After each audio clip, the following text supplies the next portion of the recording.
Ministério Público Federal abre investigação sobre omissão e inação do comando da Polícia Militar durante depredação na Praça dos Três Poderes. Para comentar este assunto, conversamos agora com Luiz Eduardo Soares, que é antropólogo, cientista político e especialista em segurança pública do Brasil. Luiz Eduardo, um prazer recebê-lo aqui hoje no Revista Brasil TVT. Prazer é todo meu, Ana Rosa, Kaique. Prazer estar com todas e todos que nos acompanham aqui pela TVT. Maravilha. Luiz Eduardo, vamos falar então sobre o fato, né, que esse é o tema da nossa semana praticamente, porque é um fato que vai marcar a história do Brasil, aquele ato antidemocrático que invadiu, depredou e foi totalmente violento ali na Praça dos Três Poderes, invadiu a sede dos Três Poderes. Há como a gente dizer que de fato existiu uma omissão e uma falta de ação por parte da Polícia Militar do Distrito Federal naquele dia? Eu acho que não há nenhuma dúvida. E se houvesse, pela descrição, pelos testemunhos, as imagens seriam suficientes para demonstrá-lo, né, para reiterar essa acusação que é gravíssima. De fato, houve omissão e negligência. Para que todas e todos os amigos que nos acompanham compreendam, a situação, de fato, é muito simples do ponto de vista da análise das práticas em curso. Princípios fundamentais das instituições militares, seja a Polícia Militar, seja as Forças Armadas, são disciplina e hierarquia. Esses são princípios basilares a partir dos quais as instituições se organizam e constitui, portanto, uma transgressão gravíssima a desobediência e o desrespeito à hierarquia. São transgressões fundamentais. Então, nós estamos diante de três hipóteses, desde logo. A primeira é de que houve transgressão grave, ou seja, desrespeito à hierarquia e disciplina, na Polícia Militar. Segunda hipótese, de que esse desrespeito e essa indisciplina tenham sido cometidos pela Polícia Militar. Eu vou explicar a diferença. E, em terceiro lugar, que não tem havido, por parte da instituição, nem no seu interior, nem como uma unidade, um desrespeito à hierarquia e disciplina. No primeiro caso, quando esse desrespeito ocorre na Polícia Militar, nós temos como sabê-lo muito facilmente, porque se segue a essa transgressão gravíssima a punição imediata dos contingentes envolvidos em tais práticas. Então, nós observando os comportamentos do comandante-geral, no final do dia, no entardecer, nós já saberíamos, né, que houve, de fato, esse tipo de crime, porque as medidas foram adotadas imediatamente para a punição e a prisão, desde logo, dos envolvidos. Segunda possibilidade, que a transgressão tenha sido cometida pela polícia. Nesse caso, não terá havido ação do comandante-geral diante dos atos ostensivos de transgressão à lei. E se isso não acontece, é porque o comandante-geral estaria reconhecendo que os seus subordinados não transgrediram. E se não transgrediram é porque cumpriram o plano, cumpriram sua ordem. Portanto, a responsabilidade se desloca para o dirigente, não é? O comandante. Se isso, entretanto, acontece, nós temos, então, chegamos ao terceiro ponto. O próprio governador, se não está envolvido nisso, teria de tomar a decisão de afastar, punir, prender o comandante-geral. Né? Se o comandante-geral, tampouco ele, estava desrespeitando a hierarquia e a disciplina, porque ele é subordinado ao governador, seria porque o governador teria ordenado que essa fosse a atitude. E nós saberíamos se esse é o caso ou não pela atitude do próprio governador. Então, se não houve punição do comandante-geral sobre seu subordinado, se não houve nenhuma atitude por parte do governador relativamente ao comandante-geral, naturalmente se desloca para o governador a responsabilidade. Né? E não há muito o que discutir. No máximo, talvez o advogado do governador pudesse dizer que ele não teve tempo de agir porque houve a intervenção federal na segurança e o então secretário interino Capelli teria assumido a partir dali o comando e, portanto, as responsabilidades. Mas isso é claro que não se sustenta. Né? Não se sustenta pelo desdobramento dos fatos. Se nós observarmos o desdobramento, o governador teve tempo suficiente para agir, para intervir, para se pronunciar. Então, a instituição, de fato, cometeu esses atos gravíssimos, criminosos, e vários dos seus contingentes, dos seus profissionais. O comandante-geral tem de ser responsabilizado e o governador, meu juízo, também. E nós temos aí nitidamente o compromisso. Mas eu creio, Kaique e Ana, que isso é só um sintoma do que acontece no Brasil, nas forças de segurança pública do país. E nós teríamos que também nos perguntar se esse raciocínio não se aplica, evidentemente sim, ao batalhão da Guarda Presidencial, que é composto por membros das Forças Armadas, do Exército, etc. O que fez o batalhão? O batalhão estava onde? Sobretudo diante das informações que circulavam, não era preciso ser um grande expert em inteligência, não era preciso dispor de uma agência muito sofisticada de inteligência para ler a internet, ler as mensagens cruzadas, para acompanhar o processo todo, né, desde a chegada dos ônibus e, anteriormente, como vocês discutiram na entrevista anterior com Tânia Oliveira, foi interessantíssima e riquíssima, em que ela justamente dizia isso. Houve omissão criminosa por parte do batalhão da Guarda Presidencial.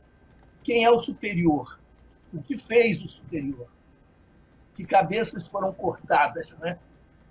Se o superior da Guarda não assumiu responsabilidades e puniu, quem é o superior do superior? E assim nós vamos escalando. Né? A situação, de fato, é gravíssima. Eu acho que as missões principais, de certa maneira, vocês já as encaminharam, são, em primeiro lugar, observar que esses fatos são sintomáticos do que está ocorrendo no Brasil, nas forças policiais do Brasil afora, tornando tudo muito mais grave. E, segundo, nós temos, de fato, de lidar agora com isso como uma oportunidade para o governo impor uma certa inflexão no seu caminho nessa área para agir com muito mais nitidez, firmeza, né, severidade, sempre nos limites da legalidade. Perfeito. E, Luiz, vai ao encontro também do que disse o presidente Lula em café com jornalistas em Brasília sobre a entrada ter sido facilitada possivelmente no Palácio do Planalto, né? E a crítica que ele fez também à segurança que não, né, deixou aquilo acontecer, aquilo que a gente viu, aquele terror que se instalou nas sedes dos três poderes. Queria que você comentasse sobre essa afirmação também do presidente Lula e já trazesse também um pouco sobre, um pouco do que você trouxe na primeira pergunta, sobre só substituir esses policiais também não é uma solução, é um pouco do texto que você escreveu também, em outras palavras, né? Então, como que a gente combate, né, e evita que novos ataques como esse ou parecidos aconteçam, né? Olhando para que a principal força ali que deveria proteger as sedes, os edifícios públicos, autoridades como um presidente da República, e não o fizeram, na verdade colaboraram com a presença dos terroristas por ali. Eu gostei muito das declarações do presidente Lula, seja aquela inicial em que ele estava muito tenso no calor dos acontecimentos, ele estava, eu acho, em Araraquara, né? Ali o seu pronunciamento talvez tenha sido, do meu ponto de vista, não necessariamente o mais completo, o mais comovente, o mais profundo, né? Desde sua posse, mas talvez tenha sido o mais importante politicamente, porque ele deu nomes aos criminosos, aos transgressores, os chamou de fascistas. e deixou muito clara a natureza política, as inspirações políticas daqueles atos golpistas, né? E mais, chegou a dizer que iria adiante, não relaxaria no esforço de identificar todos os responsáveis e fazer com que todos respondessem por seus atos, estivessem onde estivessem, ele enfatizou. Né? Eu acho que isso já sinalizou uma espécie de segunda posse do presidente nesse seu terceiro mandato. É como se ele antes estivesse apostando, acreditando, dando um crédito de confiança àqueles que se comportaram não como seus adversários, mas como seus inimigos. Depois é como se ele dissesse, bom, agora vamos aceitar e reconhecer a realidade e lidar com ela. Essas ameaças são reais e é preciso reagir com muita força e tomar iniciativa. E depois, como Kaique disse no café da manhã com os jornalistas, o presidente Lula disse o que todos nós vimos. Como é que as portas não foram quebradas? Se não foram quebradas e houve invasão, alguém facultou o acesso. Está aí já uma prova primeira da cumplicidade. Em segundo lugar, onde estava a sua guarda, aquela que existe para proteger o Palácio e, por consequência, o presidente da República de última instância? Onde estava? Né? Depois de todos os avisos, né, de todas as informações que, repito, estavam disponíveis. E eu pergunto a vocês e a todos e todos que nos acompanham, quando nós herdamos alguns formatos, algumas composições de agências ou de instituições, nós podemos descansar em paz e lidar com elas se nós acreditarmos que seus componentes agiram com profissionalismo ao longo dos últimos anos, dos últimos mandatos, e merecem, portanto, toda a confiança, porque o seu compromisso desses profissionais, se dá, sobretudo, com a legalidade constitucional, com as suas instituições. Foi isso que aconteceu no GSI, foi isso que aconteceu na BIM. Os seus chefes, os seus líderes disseram e assumiram publicamente posturas que levam a crer no contrário. Se envolveram no discurso bolsonarista, não só de ódios e ameaças, mas de feição nitidamente golpista, dilapidando a confiabilidade e a credibilidade do sistema eleitoral, por exemplo, mas há inúmeros outros exemplos. Né? E, portanto, Luiz Eduardo, eu gostaria, nesse contexto que o senhor está falando, eu queria aproveitar, a gente está chegando ao fim do nosso tempo, mas eu queria aproveitar esse minutinho para falar exatamente disso que o senhor está colocando. O senhor fala nesse texto que o Kaique bem lembrou, nas outras palavras, que o senhor publicou na segunda, logo após os atos ocorridos, e o senhor fala dessa infiltração do fascismo nas polícias, né? Nessas corporações. Mas, de fato, a gente não pode generalizar que isso é de toda a corporação, né? Como o senhor coloca, o termo bem colocado é uma infiltração, né? Eu gostaria que o senhor comentasse. Olha, muito brevemente, nós estamos no fim e isso abre, né, uma outra temática importante. Eu acho que houve a infiltração de lideranças ou de militantes que ostensivamente defenderam bandeiras fascistas, neofascistas, etc.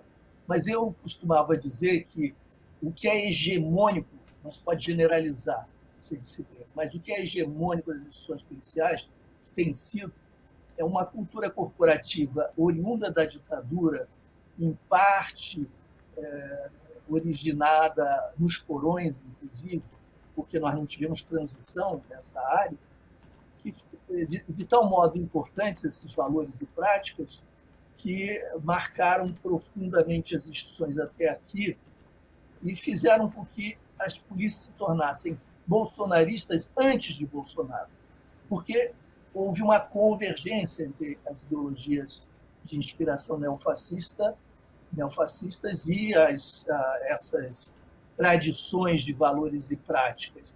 De tal maneira que, quando o Bolsonaro emerge como uma liderança, ele apenas dá corpo a essas crenças e as insere no cenário, na institucionalidade política. Isso exige que a transição democrática finalmente se estenda às instituições policiais com 30 anos de atraso. E como fazer isso? Essa tarefa o presidente Lula, eu acredito, vai ter de liderar. Perfeita análise. Luiz Eduardo Soares, antropólogo, cientista político e especialista em segurança pública do Brasil. Obrigado, Luiz. Prazer estar com vocês. Um abraço. Abraço.